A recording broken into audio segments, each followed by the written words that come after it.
प्राप्त है। कन्या आई, राजपुरोहित की बुद्धि फिर गई कन्या को देखकर, राजपुरोहित की बुद्धि फिर गई।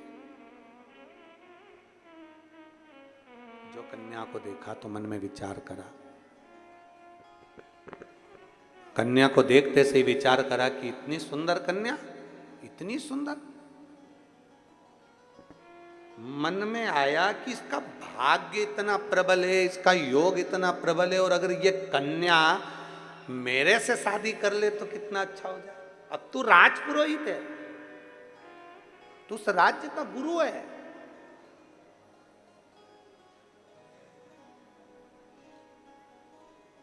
जब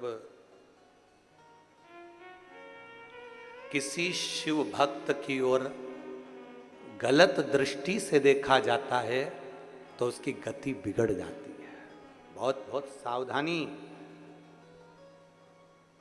16 सोमवार अगर किसी ने व्रत किए होंगे तो उनको कथा याद होगी। किसी ने करें, आप लोगों में से किसी ने 16 सोमवार करें?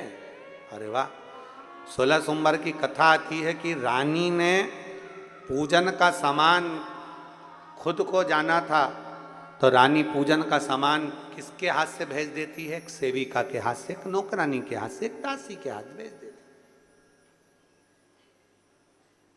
एक सेविका के हाथ से, एक दासी के हाथ से जब पूजन का सामान भेजती है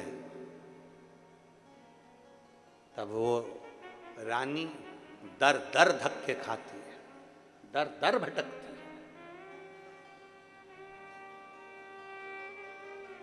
आखिरी में किसी गुरु के पास में जाती है और गुरुजी से प्रार्थना करती है, गुरुजी से निवेदन करती है, गुरुजी से कहती है कि मैं दर दर धक्के खा चुकी हूं,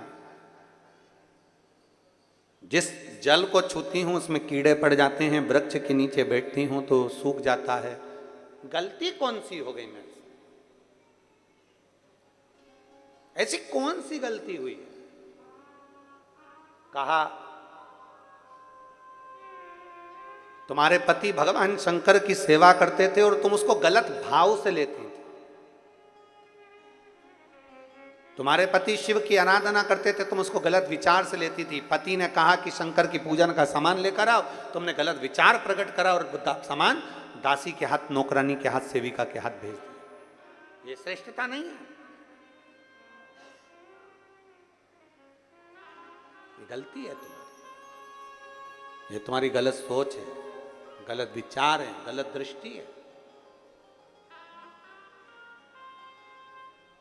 दिल से भजो तो शिव क्यों ना मिले। एक पत्र है,